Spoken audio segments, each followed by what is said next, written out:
This is CBB Today, and we're back with another video. Today we're going to be talking about Feast Week, we're going to be talking about the Players Era, Maui, the discourse about the Players Era, what to look for, what we've seen, some recaps, some previews, and yeah, everything's in store. So we'll start with the Players Era yesterday.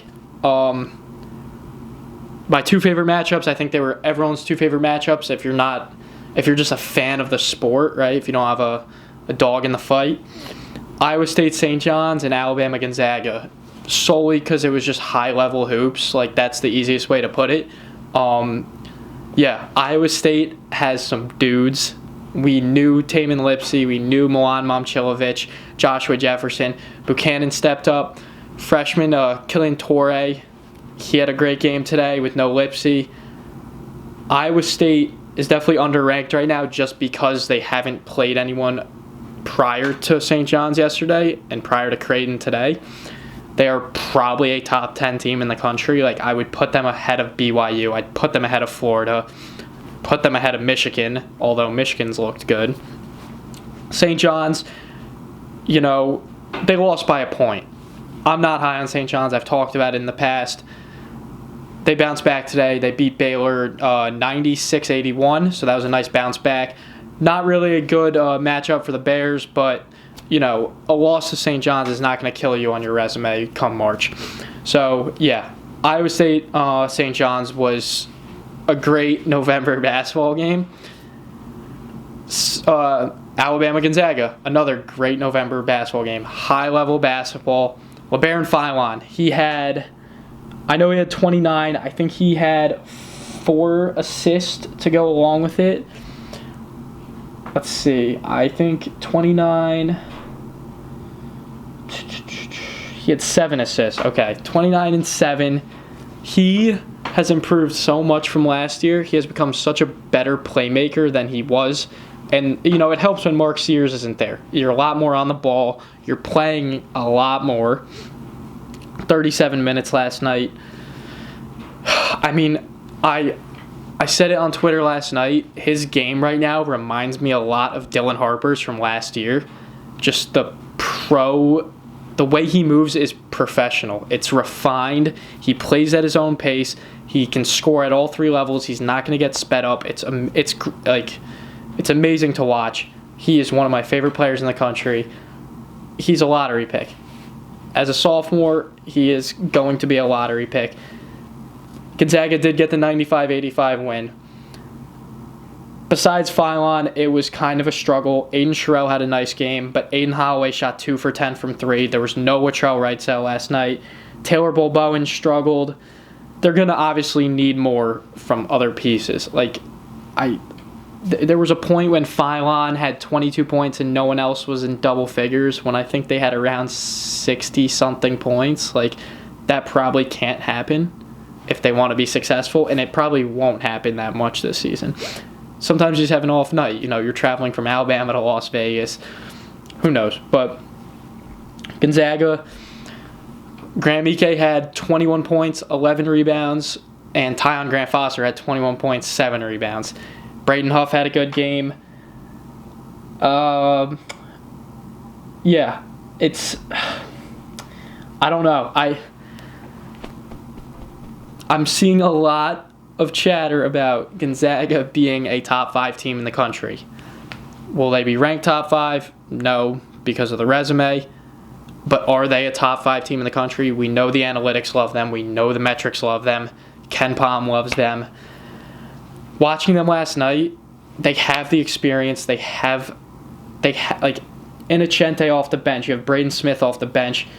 Adam Miller is... he was at Illinois when I was in high school. Obviously Tyon Grant-Foster, we all know. Graham Ike, you have this experience. They look like a professional European. You know what I'm saying? They look the part. And this looks like their best team since the Jalen Suggs, Drew Timme, Nembhard team. I think they're that good. There's a reason they were favored in this game, even though they're ranked lower. And there's a reason come next week they will be in the top 10 teams. So, big statement win for Gonzaga. Big win for Mark Few's team. We'll move on to Houston-Syracuse, which was probably not circled on everyone's, slate going into the day yesterday, but Syracuse showed up. Like, they, it's an hour and a half before the game, and it gets announced that their probably best player, Donnie Freeman, is going to be out for the whole tournament, and people are like, it sucks, right? You want to see the best players play. The spread goes up to like 14 or 15, and they had 6 guys in double figures. Like, you do not see that all the time. When you only score 74 points, too. It's not like they dropped 110 and had 6 guys in double figures. William Kyle, he high flyer. Like, that's the best way to describe him. High flyer. He'll rebound. He had 12 and 10. J.J. Starling didn't have his best game. He shot it fine, but I think Red Autry wants Starling to take more than 8 shots in the game as your senior leader, former 5-star. Kean Anthony, he showed some flashes. He's had a rough go of it from 3 as of recent, but he'll snap out of it. It's in his blood, so... very promising for Syracuse. I think it's more of an indictment that Syracuse is better than people thought, and that they really will and can be a top 6 to 7 team in the ACC. I'm not like Houston, whatever. Like, it's they didn't play their best and they won. That's all that matters. Sampson said after the game, he said that both teams played hard. He's not sure if both teams played great, which I think pretty much sums it up. And then moving on to today's games, Notre Dame and Rutgers. I mean, Jermichael Davis stepped up for Rutgers. He had 21 points. Marcus Burns a beast. Shrewsbury's a beast. Harrelson's a very good freshman. He will only get better throughout the year. Rutgers made that game a lot closer than I thought they would make it. They will be in the running for the worst power conference team in the nation this year. It's that simple. I mean, they got destroyed yesterday by Tennessee. They made it competitive at the end today. They lost to Central Connecticut the other day. Like, they're just not a good basketball team. I think Steve Pikiell's probably 1 foot out the door unless something drastic happens this season. It sucks, but St. John's Baylor, St. John's, if they're going to shoot the 3 like they did today all season, they will compete at the top of the Big East with UConn. The question is, can they keep that up? Is it sustainable? What they did today is probably not sustainable. If they can get close to that, my whole outlook on St. John's will change. I will go from being,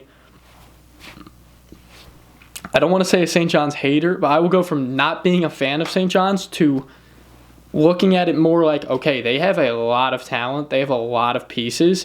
This team can do something this year, because right now, or at least going into today, I was like not even remotely in on St. John's at all. I was so out on them. I'm still not a big fan of their roster construction, but that's that. And then the last game I just want to talk about today just ended, actually. Tennessee-Houston. Games like that are why we love this sport, right? It's like Rick Barnes and Kelvin Sampson, 2 of the most storied coaches in all of college basketball. Like, you have the veterans like Emmanuel Sharp, Milos Uzan, Jacoby Gillespie, but then you also have these star freshmen, Nate Ament, Chris Sinek, Kingston Flemings. Like, Kingston Flemings had 25 points on a team with Emmanuel Sharp. Like, he was the best guard out there for Houston on a team with Emmanuel Sharp and Milos Uzan. Like, Kelvin Sampson, sure, you want to win the game, but you leave that game and you're like, okay, this is not the end of the world, clearly. Jacoby Gillespie, he didn't shoot it great. He was 5 for 16, but he was clutch when it mattered. He was clutch, 22 points. He had 32 yesterday, so 54 in 2 games. I mean, I don't know. We're going to see who plays who later. That's the point differential, all that.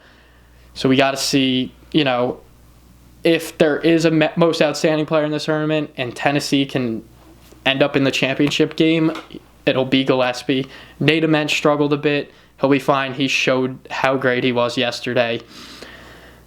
I mean, it was such a good game, such a dogfight. And this brings me into my next point, which I've talked about a lot on Twitter already. I've seen countless and countless people just destroying the Players Era tournament. I get it. We all grew up watching Maui, watching the battle for Atlantis, on our laptops, at school, during the day, on the Monday and Tuesday. I get it. Great tournaments.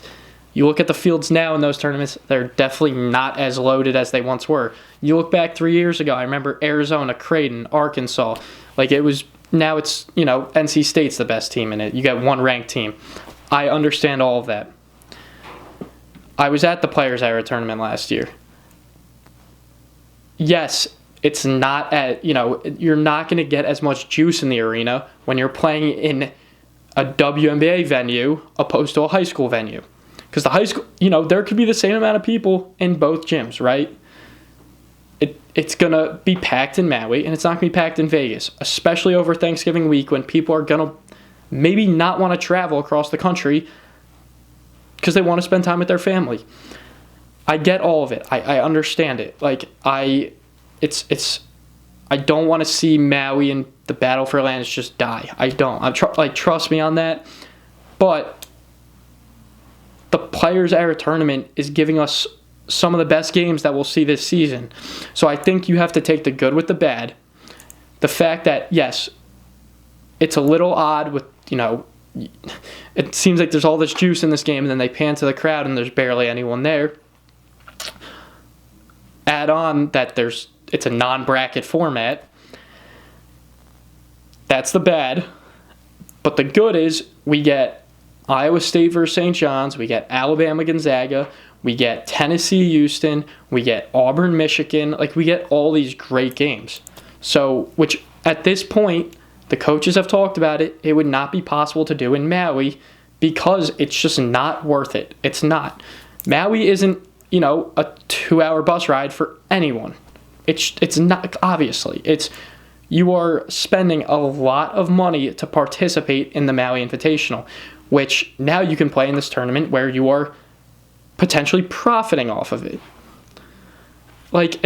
We all know. We've known this for the last couple of years since they started to talk about expanding March Madness. Money talks. It's the same thing with this. That's why they're talking about expanding the Players Era next year to 32 teams across multiple weeks. That's why. Money talks. It's going to only, if you hate it right now, get ready for next year because it'll be over multiple weeks. Right now, I'll tell you, last year when there was 8 teams, I'd go to all the games in that day. But you only have 8 fan bases there. Now you have 18, and you see a lot of it where there's fans from other teams at other games. Think about it when there was 8 teams. Next year when there's 32, think about it if there's, I don't know how they're going to do it, but in the third week, if there's 4 teams left, there's going to be 4 fan bases there, and you'll get, you'll obviously get the people that live in Vegas or in the area that want to go to a game. But if you don't like it now, just get ready, because I think this is the beginning of the end for Feast Week as we know it. It'll still be Feast Week, it'll still be all that, but I'm very curious to see what happens in the coming years with, the Maui Invitational and the Battle for Atlantis and the Baja Mar Championship, the Hall of Fame Classic. And it sucks, right? It sucks. But if there's a silver lining, it's that we get to watch high-level basketball between some of the best programs in the country. So, think what you want. Let me know what you guys think about it. Obviously, I've given my thoughts, and that's that. To talk about Maui for a bit. Seton Hall might be back. They might be back. They lost today to USC. They probably should have won. Definitely, got a little screwed at the end. They beat NC State yesterday. First game this season where an unranked team has beaten a ranked team. They were 96-0, or ranked teams were 96-0 prior to that. It's like I was saying it to one of my buddies. You're still, Maui's the type of tournament where it doesn't really matter who's playing in it. Obviously, you want top 10, top 15 programs. You're still going to get that juice, that Maui juice, that nostalgia, watching it at midnight. Last night, when I'm going to sleep, I'm watching Arizona State versus Texas. Arizona State hits the game-winning three. Like, two programs that are probably going to miss the tournament this year. And, yeah, it's a lot more exciting than watching Auburn versus Oregon at the Players Area yesterday. Two teams that are probably going to make the tournament. Like, that's... So, yeah, NC State, they bounced back today against Boise State. That was obviously great for Will Wade's squad. They did not look good yesterday. USC escaped versus Boise yesterday and escaped versus Seton Hall today, and now they might just win the whole invitational. So that would be good for Musselman's squad. Rodney Rice has looked good. I was telling Maryland fans to look away after yesterday with Gillespie and Rice's performances, but obviously I think the majority of their fans are grateful for what they accomplished last year and want to see them do good things. I don't think there's any bad blood there. So, yeah, that'll wrap it up for today. I hope you guys enjoyed it. I hope you guys enjoy the rest of Feast Week. We have the Battle for Atlantis starting tomorrow. Vanderbilt and St. Mary's are the two favorites to win that. So we'll see what happens with that. We'll do more recaps with that. I'll preview a few of those games. And, yeah, just remember, don't take this stuff for granted.